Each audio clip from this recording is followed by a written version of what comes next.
Obra social del personal de farmacia. El mejor remedio para su salud.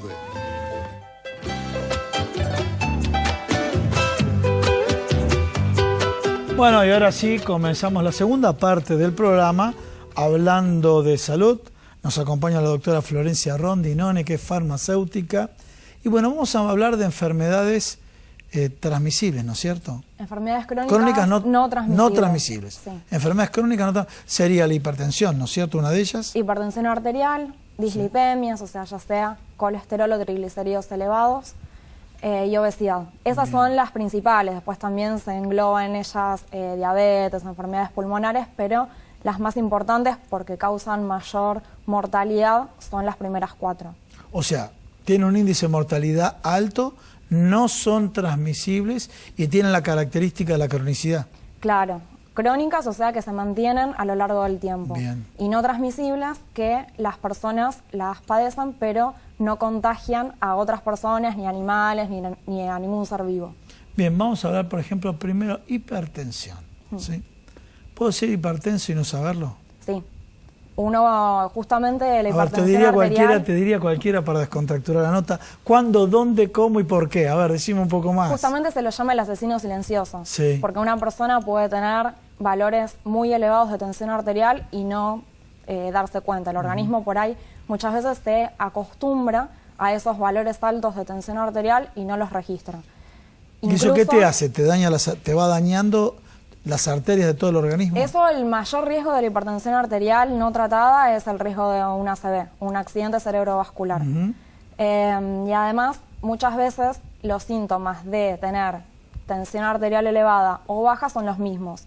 Dolor de cabeza, mareo, con lo cual, si una persona tiene esos síntomas, lo importante es que se la controle, que se controle la tensión arterial, porque puede ser tanto alta como baja. Bien, perfecto. O sea que los dos límites, tanto alto como bajo, son de riesgo. Continuemos con las enfermedades crónicas no transmisibles. Hablamos, en este caso, de la hipertensión. ¿Cuál era la segunda? Puede ser también dislipemia. Dislipemia, ¿qué es la dislipemia? Dislipemia es cuando hay una alteración en los lípidos sanguíneos, ya sea colesterol y o triglicéridos. O sea, que una persona tenga el colesterol o los triglicéridos elevados no significa que también va a tener la otra. Entonces, esta es otro tipo de patología y la última también la obesidad. Bien, ¿y cómo ves? Bueno, ¿y qué pasa con la obesidad en los mayores de 30 años? ¿Cuáles son los riesgos de morbilidad?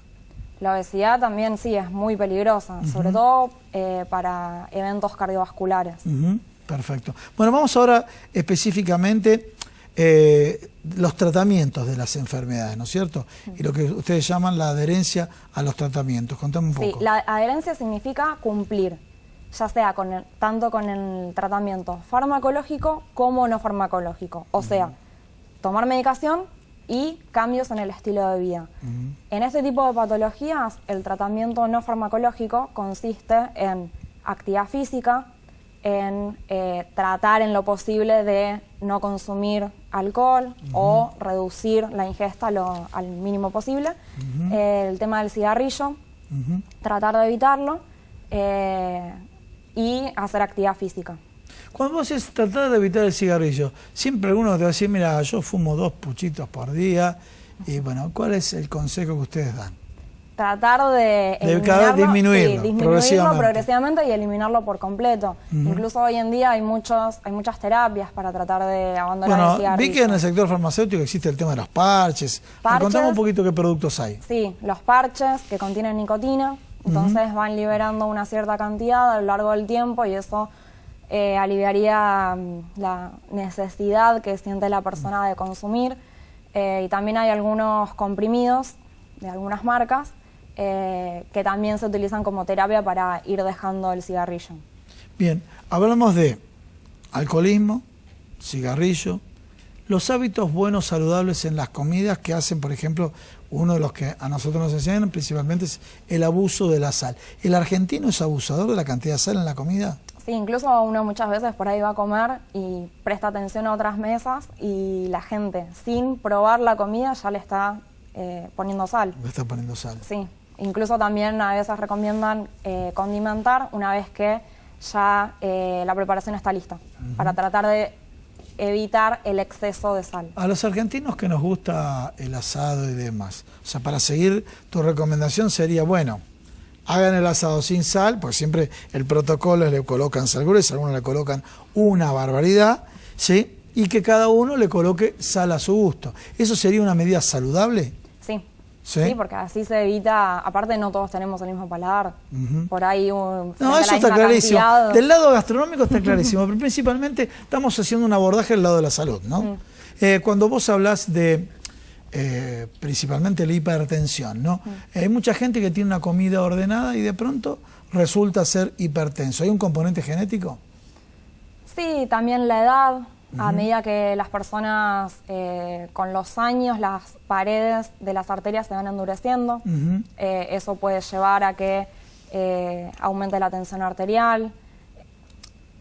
También está muy relacionado con todos los factores de riesgo, que son el tabaquismo, el sedentarismo, el alcoholismo, cigarrillo. Bueno, y vamos a los tratamientos propiamente dichos, ¿sí? ¿Qué es el tema cuando desde el punto de vista farmacológico la gente cumple con el tratamiento? Cuando la gente cumple con el tratamiento, lo que evita es la complicación de dichas patologías. Por ejemplo, en el caso de la hipertensión arterial estamos evitando una ACV. En el caso de diabetes, que es otra de las enfermedades crónicas no transmisibles, evitamos una úlcera de pie diabético, una retinopatía, es muy común en los pacientes diabéticos mal controlados, que afecte a la visión y que si el paciente no adhiere, esto puede llevar a que vaya perdiendo gradualmente la visión hasta la ceguera, hasta quedarse ciego. O sea que, con lo que me estás comentando, por un lado uno va al médico, pero de pronto un buen médico, si no tenés un buen seguimiento farmacéutico, ¿puede hacer ineficaz un tratamiento? Sí, muchas veces no alcanza solamente con que el paciente tenga el medicamento, porque si no lo toma, por más que lo consiga gratis, con un descuento o de la forma que sea, si lo tiene y no lo va a ingerir, es prácticamente lo mismo que nada. No alcanza solamente con que al paciente se lo diagnostique a tiempo, que tenga el medicamento en la mesa, si después no lo va a tomar. Y para eso es fundamental hacerle un seguimiento y poder medir la adherencia. Hay distintos métodos para medir la adherencia. ¿Cómo se mide la adherencia? Están los métodos directos, que son los más complicados, porque consiste en medir directamente el medicamento en la circulación. Aparte, por el tipo de por el tipo de finalidad con la cual uno lo busca, no se recomienda. Pero después están los métodos indirectos. ¿Cómo cuáles? Que puede consistir en contar los comprimidos. Por ejemplo, se le pide al paciente que en la próxima consulta vaya con la caja del medicamento, entonces se cuenta, y entonces uno ya sabe si lo tomó o no. Pero es indirecto, pero el paciente sabe, si estudia, agarra y guarda en la casa lo que no te llevó. Sí. Bueno, justamente hay algunos dispositivos que... ¿Sabes por qué me río? Porque mi padre tenía eso y era muy ágil mentalmente para ese tipo de cosas. O por ejemplo un paciente diabético, que uno le pide una glucemia en ayunas o una hemoglobina glicosilada. Si uno le pide una glucemia en ayunas, una semana antes sabe que se tiene que hacer el estudio y cumple y no come hidratos de carbono y toma el medicamento. Sí. ¿Qué pasa con la hemoglobina glicosilada? Como son 3 meses antes, entonces ahí... no hay, o sea, la hemoglobina glicosilada es específico para los pacientes que quieren hacer trampa. Ese es uno, por ejemplo. Bien. Hoy en día hay algunos dispositivos que ya vienen, son frascos de pastillas o incluso en el blister que tienen un dispositivo incluido, entonces registran cuándo se abrió. Pero la apertura no significa que el paciente tome la medicación. Hay otros que están en fase de experimentación, que son chips adentro del medicamento, ya sea comprimido o cápsula. Entonces el paciente lo ingiere, tiene un parche que se lo coloca en el cuerpo, entonces cuando ese medicamento toma contacto con los jugos gástricos, emite una señal. Bien. Que se la da al parche. La primera pregunta que está mirando toda la cámara, ¿qué pasa con ese chip? A ver. Se elimina por materia fecal. Bueno, listo. Así que con el a ver, chip no por pasa eso no nada. te voy a ocultar. Están pensando ahí, ingerís el chip. Bueno. No, pero se elimina por la materia fecal, con lo cual no pasa nada. Y esa señal... Ahora en serio, ¿cómo ha avanzado la medicina para, para estar ingiriendo un chip y que permite el contralor, ¿no? Y esa señal queda guardada en una base de datos, con lo cual uno tiene los registros de medicación del paciente. Bien. Bueno, buenísimo. Bueno, muchísimas gracias, Florencia. No, gracias a vos. Vamos a un pequeño corte y continuamos en Proyecto Federal. Vamos a hablar de un tema muy sensible, que acá lo venimos hablando siempre y cada día lo tenemos que reiterar, ¿sí? Yo creo que tiene que ser parte del compromiso de cada uno de nosotros y un poco trabajar en este proceso de generar una cultura, que es el tema de la violencia de género. No se vayan, no se lo pierdan y en instantes vamos a hablar del tema.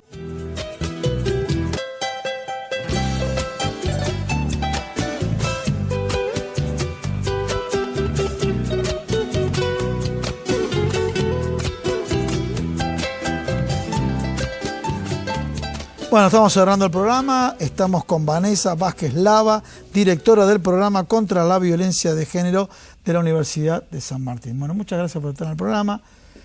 Preguntas, hay muchísimas. De hecho, estamos fuera de cámara y yo te contaba una situación cotidiana, ¿sí? Y creo que con esta situación cotidiana vamos a elaborar un intercambio contigo. Además, la situación cotidiana que me tocó vivir, yo soy padre de 3 hijos, 2 son mujeres.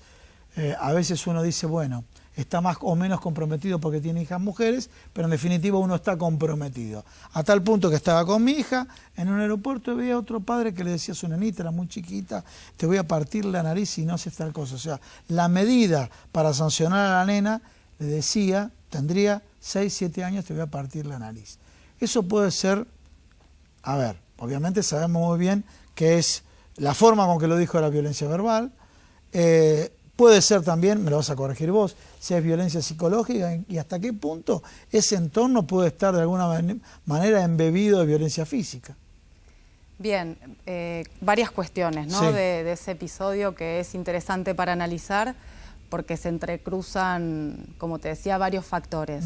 En primer lugar, que lo hayas podido detectar. Sí. Creo que hace unos años atrás, unas décadas atrás, Es verdad. hubiese pasado desapercibido. Totalmente de acuerdo, sí. O te hubiese llamado la atención como una falta de, como un insulto. O como una grosería. Como una grosería, algo que vos no harías quizás con tus algún hijos. miembro Con tus de hijos. tu familia. Tus hijos, tu esposa, ¿no? Sí, Bueno, sí, sí.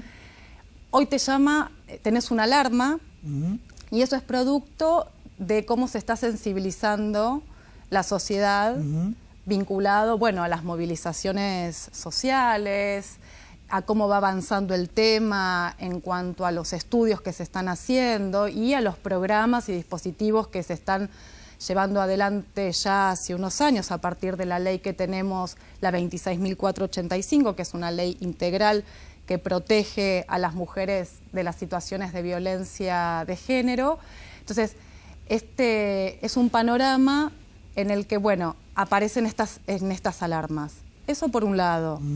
Por otro lado, se entrecruzan un montón de violencias. Bien. Es decir, una violencia que es bien específica de padre a hijo, hija, cargada de la connotación de género, ¿no? Un varón masculino mayor hacia una niña. ¿Pero qué es lo que te viene a la mente? Te viene a la mente que esto se lo... A ver, a mí me viene a la mente que esto se lo dice a la madre, no que se lo dice a la nena. Seguramente. Seguramente, a mí me viene, porque tal vez Seguramente. uno no comparte, a mí esto se lo debe decir a la madre y tal vez en peor manera de como se lo dijo, que era bastante grotesca la que se lo dijo a la hija, ¿no? Seguramente tenga ese tipo de vínculos hacia con otras mujeres de otras edades o otro tipo de vínculos, ya sea si es jefe, una empleada o una compañera de trabajo.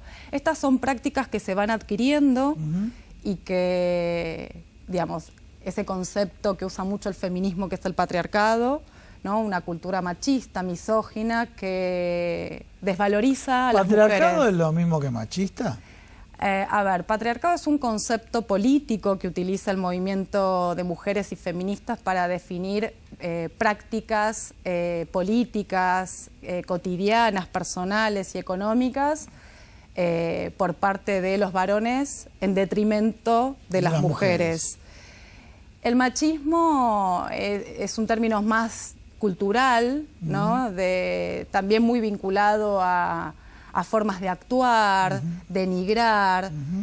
Un síntoma del machismo sería la violencia simbólica, ¿no? Esta manera de desvalorizar lo femenino. A ver, pero da ejemplos puntuales. Un ejemplo de desvalorizar lo femenino. Ah, ¿son mujeres esa palabra? Los chistes machistas. Pero respecto de las mujeres. Yo te voy a dar cada guión lo que dice, pero sin embargo te van a contestar, hay chistes feministas. Por ejemplo. ¿Sí? Yo te cuento lo que te contesta el chiste feminista. Y los hombres como son, bla, bla, bla, las características. Los espectáculos de stand-up son excelentes, me han invitado. Es verdad y durante que ahora una hora y media no te dejan de hacer. Yo me río porque realmente uno hasta hace autocrítica y demás, y las mismas mujeres después te dicen también los propios, o sea, también una línea delgada en eso, ¿no es cierto? Eso tiene que ver con el avance de las mujeres y con la autonomía de las mujeres y de empezar como a apropiarse de alguna manera de ese espacio que ha sido vedado durante mucho tiempo, que tiene que ver con el espacio público manifestado en el arte, manifestado en el trabajo, el humor, en este caso en el humor. Las mujeres producen humor, se ríen de ellas mismas o también de sus parejas. De sus parejas. Y esto tiene que ver lo veo bien, con te lo digo como hombre ya, lo veo bien, porque ya que los hombres se han Pero dedicado. ahí no hay violencia, digamos, bien. Cuando es un humor que, digamos, que trata de alguna manera reírse de tanto de las mujeres como de los varones o de ciertas situaciones sí, o de lo femenino rasgos, o de lo masculino. En cambio, la violencia y este tipo que vos marcabas específicamente tiene que ver con prácticas históricas, bien, ancladas en la subjetividad, que necesitan primero detectarlas, ¿no? Y luego trabajarlas para poder ir desarmándolas. Por supuesto que es un proceso muy largo y difícil y tiene que haber mucha autoconciencia para hacerlo, pero bueno, es lo que nosotras estamos trabajando en las universidades, en la Universidad de San Martín particularmente con nuestro programa, cuando detectamos situaciones entre jóvenes, entre estudiantes que han sido expareja o mantienen un vínculo nocivo. Ahí está, me hiciste acordar de un tema importantísimo. Y te lo voy a decir como padre, y para lo cual todos ustedes, los que son padres y demás, padres, madres, me refiero en términos generales, el tema de los noviazgos violentos, ¿sí? Y por tu experiencia, porque trabajás, esta es tu especialidad y demás, la primera pregunta que te haría, más allá de que condenamos, todo es teórico, condeno el noviazgo violento, señales de alerta temprana para el entorno, porque cuando tu hija, ya que hablamos de violencia de género, tu hija está enamorada, tiene una cuota de ceguera, ese enamoramiento hace que no vea ciertas cosas. Para el entorno, para ayudar, señales de alerta temprana para un noviazgo violento. Bueno, primero decir que no todos los jóvenes varones son violentos. Sí, eso es importante. Hay jóvenes que tienen prácticas violentas. Digamos, lo quiero manifestar de esta manera porque si no caemos en un biologicismo. No, está claro. ¿no? Que los varones, por el hecho de ser varones, son violentos. No, está clarísimo. Entonces es importante empezar como a separar las aguas. Bien. Entonces hay jóvenes que tienen estas prácticas violentas y la manera de detectarlas, nosotros hemos hecho el año pasado una encuesta en nuestra universidad a estudiantes para que cuenten sobre sus experiencias en torno a la violencia de género y las formas en que se vinculan los jóvenes, estos noviazgos, ¿no? Nocivos, los indicadores que salían como alarmantes y para empezar a trabajar también dentro de las instituciones, porque esa es la franja etaria con la que yo trabajo, son mis estudiantes, tiene que ver con el control, este control, tanto de los varones como de las mujeres. Ahí es, ¿no? Como es vincular, controlar al otro o a la otra, controlarlo a través del celular, de las manifestaciones que tienen en Facebook o en Twitter, espiarle las interacciones con otras personas. Después los malos tratos, la manera en que se tratan, ¿no? Los insultos, el manoseo corporal que no tiene que ver con un pacto. Cuando no hay un pacto, cuando no hay consentimiento, prácticas sexuales que no son consentidas, y en el espacio público denigrar al otro, generalmente, ¿no? A las mujeres por su apariencia física o porque no hace esto. Digo, esos son los indicadores con los que nosotros hemos detectado que muchas de las parejas, o al menos los estudiantes que manifestaron que han tenido vínculos amorosos, sexuales, esporádicos o que han permanecido en el tiempo, han tenido experiencias de estas características. Entonces Pero hay a que ver, trabajar en la educación. Pero a ver, ¿dónde la preocupación de los padres es dónde puede haber algo que no me está diciendo? En el malestar. Bien, ahí está, bien. En el malestar de las personas. ¿Cómo? Y el malestar se empieza a enunciar cuando yo tomo conciencia que eso que me están haciendo está mal. Bien. Y ahí toda la literatura feminista, de teorías de género, de historia de las mujeres, es la que ha develado eso que una siente en el cuerpo, que me molesta, que me enoja. ¿Por qué me enoja? ¿Por qué me siento mal cuando me dice esto? Eso se traduce en un concepto, y el concepto es este, ¿no? La violencia contra las mujeres. Esto es violencia psicológica, esto es violencia simbólica, esto es maltrato psicológico. Entonces, cuando nosotros podemos educar a nuestra población estudiantil y decirle, estas prácticas son prácticas nocivas, son prácticas que denigran, son prácticas que te pueden llevar a un estadio peor. La violencia psicológica muchas veces se cruza con la violencia física, o es el primer paso para... bien. ¿No? Primero la psicológica te insulto, primero y puede ser el y luego camino. te empujo. No necesariamente una lleva a la otra. A veces van juntas, de la mano, cruzadas. Las situaciones de violencia a veces se presentan de manera cruzada. Pero sí es verdad que se manifiesta en las situaciones a veces el maltrato verbal y luego sí una manifestación de violencia física. El tema de la figura de los celos en la pareja, vamos a hablar en este caso de quien se presume que es más fuerte, el hombre, ¿sí? O la mayoría de los casos, ¿sí? Entonces el tema de los celos y bueno, y cuando recurren a la violencia. ¿Hay relación? ¿No hay relación?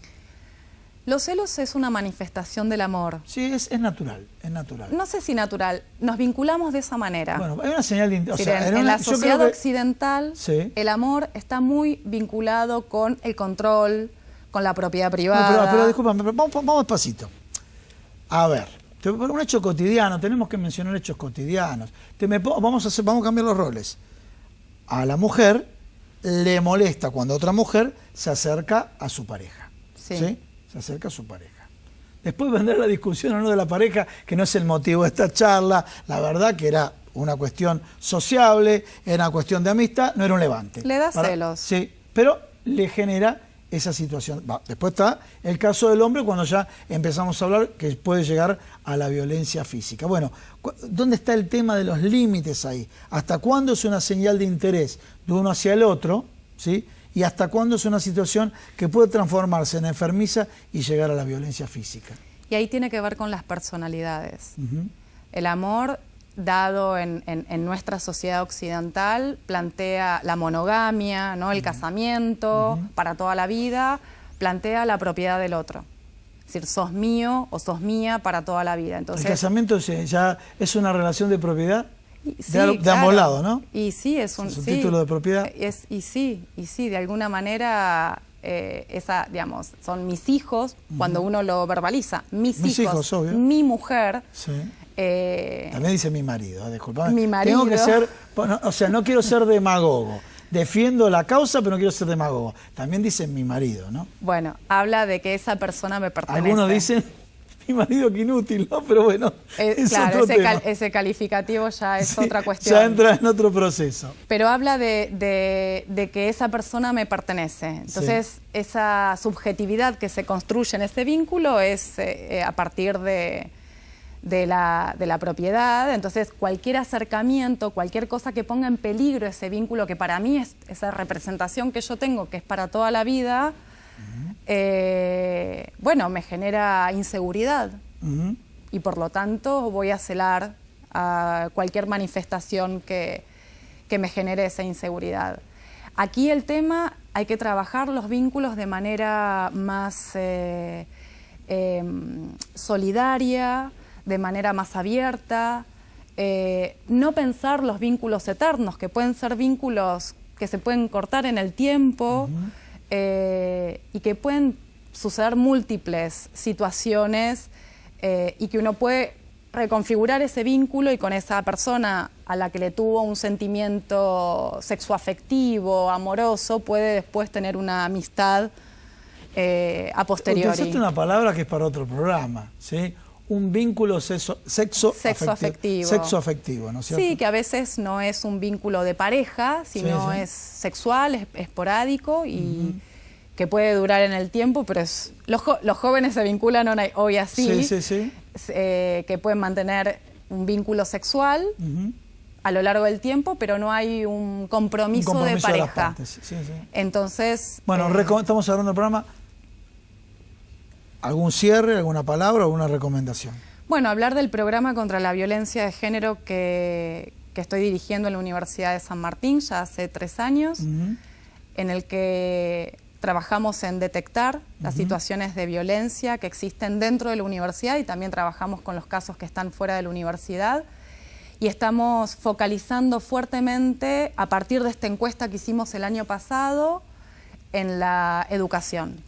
Es decir, hay que apuntar a la educación. Es una sociedad que necesita reeducarse en cuestiones de género, en cómo nos vinculamos varones y mujeres y otros géneros no hegemónicos. Estamos hablando de gays, lesbianas, transexuales, bisexuales, respetando la diversidad sexual, la identidad de género y el gusto de cada uno. Es decir, tiene que ver con eso. Bueno, muchísimas gracias. A ustedes. Bueno, Vanessa Vázquez Lava, directora del programa de violencia de género de la Universidad Nacional de San Martín. Bueno, muchísimas gracias. Señores, nos vemos la semana que viene con mucho más Proyecto Federal. Chau, chau.